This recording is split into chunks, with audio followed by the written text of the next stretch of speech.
ಚಿತ್ರದುರ್ಗದ sir MV seminar ಹಾಲ್ನಲ್ಲಿ ಪ್ರಧಾನಮಂತ್ರಿ ವಿಕಸಿತ ಭಾರತ ರೋಜ್ಗಾರ್ ಯೋಜನೆಯ ಫಲಾನುಭವಿಗಳಿಗೆ ಪ್ರೋತ್ಸಾಹ ಸೌಲಭ್ಯಗಳ ವಿತರಣಾ ಕಾರ್ಯಕ್ರಮ ಹಮ್ಮಿಕೊಳ್ಳಲಾಗಿತ್ತು. ಇನ್ನು ಭಾರತ ಸರ್ಕಾರದ ಕಾರ್ಮಿಕ ಮತ್ತು ಉದ್ಯೋಗ ಸಚಿವಾಲಯದ ಇಪಿಎಫ್ಒ ಪ್ರಾದೇಶಿಕ ಕಚೇರಿ ಬಳ್ಳಾರಿ ವತಿಯಿಂದ ಕಾರ್ಯಕ್ರಮ ಹಮ್ಮಿಕೊಂಡಿದ್ದು, ಸಂಸದ ಗೋವಿಂದ ಕಾರಜೋಳ ಅವರು ಕಾರ್ಯಕ್ರಮ ಉದ್ಘಾಟಿಸಿ ಮಾತನಾಡಿದರು. ಯುವ ಜನತೆಗೆ ಕೇವಲ ಉದ್ಯೋಗದ ಆಶ್ವಾಸನೆ ನೀಡದೆ ಅವರ ಕೈಗಳಿಗೆ ನೇರವಾದ ಶಕ್ತಿ ತುಂಬುವುದು ಪ್ರಧಾನಮಂತ್ರಿ ವಿಕಸಿತ ಭಾರತ ರೋಜ್ಗಾರ್ ಯೋಜನೆಯ ಮುಖ್ಯ ಉದ್ದೇಶ. ಯುವ ಜನರ ಸಬಲೀಕರಣಕ್ಕೆ ಕೇಂದ್ರ ಸರ್ಕಾರ ಬದ್ಧವಾಗಿದೆ ಎಂದು ಅವರು ತಿಳಿಸಿದರು. ಯುವಕರಿಗೆ ಮತ್ತು ಉದ್ಯೋಗದಾತ ಕಂಪನಿಗಳಿಗೆ ಉತ್ತೇಜನ ನೀಡಲು ಸರ್ಕಾರ ಈ ಯೋಜನೆ ರೂಪಿಸಿದೆ. ಹೊಸದಾಗಿ ಉದ್ಯೋಗ ಪಡೆಯುವ ಯುವಕರಿಗೆ 6 ತಿಂಗಳಲ್ಲಿ 2 ಕಂತುಗಳಲ್ಲಿ ಒಟ್ಟು 15,000 ಪ್ರೋತ್ಸಾಹಧನ ನೀಡಲಾಗುತ್ತದೆ. ಹಳ್ಳಿಯಿಂದ ಓದು ಮುಗಿಸಿ ಉದ್ಯೋಗ ಹುಡುಕಿಕೊಂಡು ಮೊದಲ ಬಾರಿಗೆ ಪಟ್ಟಣಕ್ಕೆ ವಲಸೆ ಹೋಗುವ ಯುವಕರಿಗೆ ಮೊದಲ ತಿಂಗಳ ಸಂಬಳ ಇರುವುದಿಲ್ಲ. ಅಂಥವರಿಗೆ ನೆರವಾಗಲು ಮೋದಿ ಸರ್ಕಾರ ಮೊದಲ ತಿಂಗಳ ಖರ್ಚು ವೆಚ್ಚಕ್ಕಾಗಿ ಅವರ ಖಾತೆಗೆ 15,000 ಜಮಾ ಮಾಡಲಿದೆ.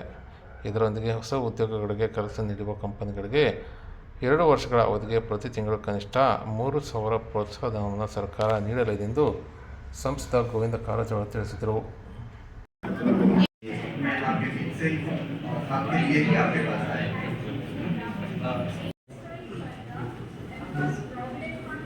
ಕಾರ್ಯಕ್ರಮದ ಉದ್ದೇಶವನ್ನ ಅತ್ಯಂತ ಸ್ಫುಟವಾಗಿ ಚೊಕ್ಕಂದವಾಗಿ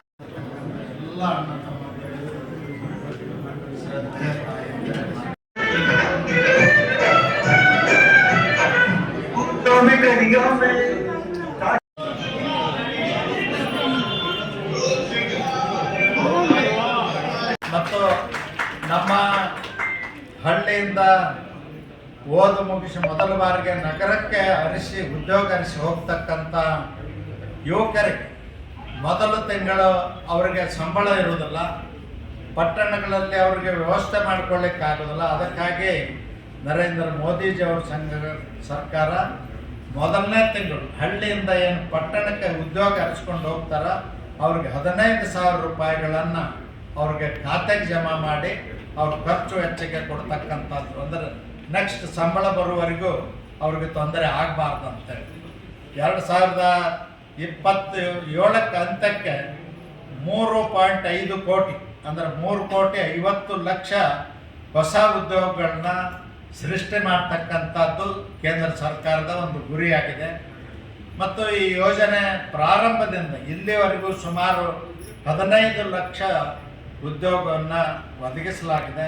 ನಮ್ಮ ಪ್ರಧಾನಮಂತ್ರಿಯವರ ವಿಕಸಿತ ಭಾರತ 2047 ಕೇವಲ ಘೋಷಣೆ ಅಲ್ಲ, 2047ರಲ್ಲಿ ಸ್ವಾತಂತ್ರ್ಯ ಆಚರಿಸುವಾಗ ಭಾರತ ಜಗತ್ತಿನ ಅತ್ಯಂತ ಬಲಿಷ್ಠ ರಾಷ್ಟ್ರದ ಆರ್ಥಿಕತೆ ಹೊಂದಿರಬೇಕು ಅಂತೇಳಿ ಇವತ್ತು ನರೇಂದ್ರ ಮೋದಿಜಿಯವರು ಕಾರ್ಯಕ್ರಮಗಳನ್ನು ರೂಪಿಸ್ತಾ ಇದ್ದಾರೆ.